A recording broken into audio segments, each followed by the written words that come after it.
We need to talk about that. Here's a headline that made the rounds. Apparently, countries that eat the most chocolate win the most Nobel Prizes.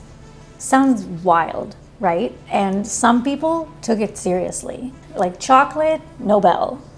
But the real explanation is just wealth. Richer countries fund better science. They also happen to have a lot of chocolate that they buy and they make with their riches. Those two things showing up together don't mean one is causing the other. Correlation, causation, etc. But nuance doesn't get you clicks. It doesn't sell your newspaper or your magazine. Nobody's buying wealthy countries excel at science education. Snooze fest. Chocolate makes you smarter, though. Now that's a headline. That's some money. It's provocative. It gets the people going. Are you catching my drift yet? The research is real. I'm not here to tell you it's not. But there's a massive difference between what the research actually says and what a headline does with it. In that gap lives terror and infamy. And all of us. Hi, I'm Emma. I've been working with ADHD and ADHDers for 20 years. I'm a certified ADHD coach, also that's me as a baby.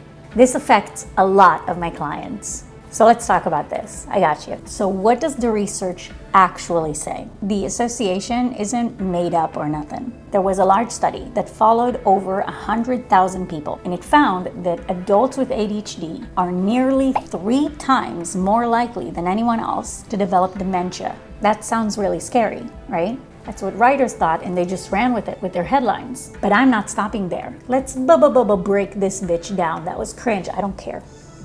First of all, when researchers took depression and anxiety out of the equation, that risk dropped dramatically by almost half, which is huge, because what that tells us is that a big chunk of that risk isn't coming from ADHD itself. It's coming from depression and anxiety and chronic stress that so often come with untreated ADHD. And the thing about depression and anxiety is that they're not ADHD specific. Most people, especially nowadays, have experienced some sort of chronic anxiety, chronic depression, chronic stress at some point in their life. That's a human problem. It's not about ADHD. The ADHD just makes it more likely for you to experience these things for longer without support or knowing why or knowing what's going on with you or anything like that, which is shitty, yeah? But it's not like dementia shitty. So, second, and this is really important, ADHDers who were being treated, whether with meds, coaching, therapy, whatever, showed no dementia risk at all. None. Zilch. That tells you a lot about how important treatment is for your brain in the long run. And third, the researchers themselves raised the possibility that some of the people in the study who were diagnosed with ADHD were actually in the early stages of dementia and were misdiagnosed with ADHD. Because dementia early on is mostly executive dysfunction, which is like so us. So honestly, even the data that exists might be somewhat bogus. It might be more like sometimes early dementia gets mistaken for ADHD. Oopsies. So the research isn't made up or anything, and they did find an association, but as you can see, it's a lot more complicated than that. In the world of research, you don't take things with a grain of salt. You need the whole Dead Sea for that shit. And headlines hate salt. They don't do nuance. That's not what they're for. So let's talk about what was found. The connection between depression, anxiety, and chronic stress and dementia. Because that part is still there and it's still scary. When you're chronically stressed or depressed, your body produces the hell out of the hormone cortisol. Cortisol in small doses is absolutely fine. That's just your body being your body. Classic body. But when cortisol is constantly flooding your system over months and years, it starts wreaking havoc in there, especially in the brain, especially in the hippocampus, which is the part of your brain responsible for memory. Ruh-roh. Cortisol also causes inflammation in the brain. Yikes. And chronic inflammation in the brain is basically brain cells slowly but surely wearing themselves down over time.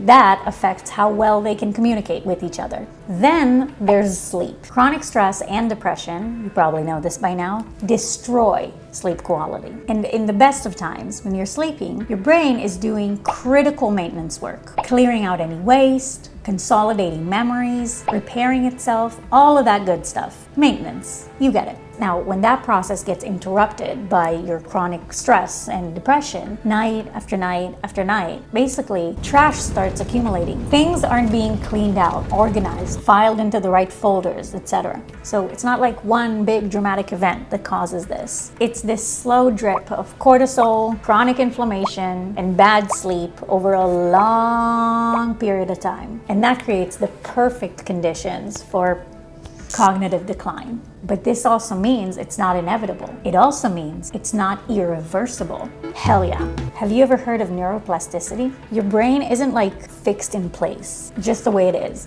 It never was. For a long time, people believed that after a certain age, your brain was basically done, set in stone. What you have is what you have. Goodbye, good night, see you never. That turned out to be wrong. Your brain retains the ability to adapt, to strengthen existing connections, to build new neural pathways, to recover from damage at any age. I know, it sounds made up or like wishful thinking. I swear, it's biology. It's true. Look it up. Neuroplasticity isn't about changing the fundamental way your brain was built. It's not like your brain decides to be a completely different brain one day. It's about clearing out the things that were clogging it up and letting things run the way they were meant to. Well-oiled machine. And what that means for you is that the cortisol, the inflammation, the bad sleep, those effects are not permanent. When you address the source, when you treat depression, manage stress, fix sleep, your brain can actually start walking some of that back. Not everything, not all at once, but some of it. Slowly, but surely, it does it. I know, I sound like a total douchebag when I'm all like, all you gotta do is fix your sleep and stress and voila. But I was never gonna leave you hanging with that. Everyone's route is going to be completely different with this. Some people will find that the more they do walks around nature and with wildlife around them, the happier they are. Some people find the more movies they watch, the happier they are. Some people find the more they paint, the happier they are. Some people find that all they want to do is go home and pretend they're a pop star in the living room in front of the mirror. Some people want to make more friends. Some people want to be around more animals. But whatever it is, it's about you not living your life constantly terrified of what you may encounter in the future, but instead thinking about what you truly and honestly want and need. What would truly and honestly make you go to sleep tonight with a smile on your face? That kind of stuff. What would truly and honestly take away your stress and pressure? And that's never gonna be doing the thing.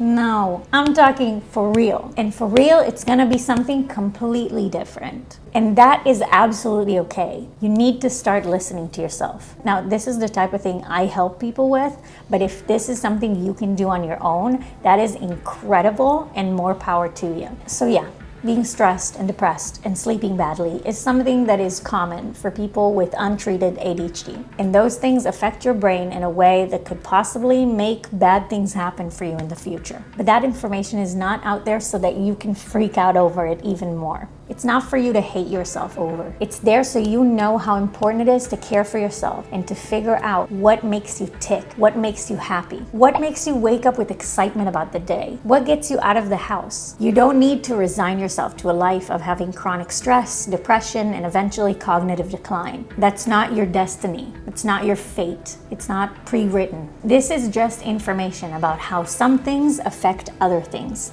That's it. And now you know how important it is to take care of yourself. Now you have that power within you. The question is, how will you use it? If you do not have ADHD and are still scared about cognitive decline, this still applies to you. Stress, bad sleep, etc. are things that affect everyone. No one is immune, especially these days. Make yourself happy. Find your happy. Treat your inner child. Care for yourself. Stop spending so much time finding more ways to stress. Stop scrolling. Stop looking for things to stress about while doom scrolling. Stop allowing yourself to not care for yourself. It doesn't matter if you have ADHD or not. You should care for yourself. If you have undiagnosed ADHD and you are just realizing it, treat yourself by getting a diagnosis, by getting it treated, by taking care of yourself. You deserve it. We all deserve better than what we think we deserve, than what we do for ourselves. We put ourselves through so much shit, and there's no reason in hell for that. Dementia, cognitive decline, Alzheimer's are scary things, but the more we know, the better equipped we are to deal with them. Dealing with them is never gonna be through stressing. It's always going to be through making sure we are happy,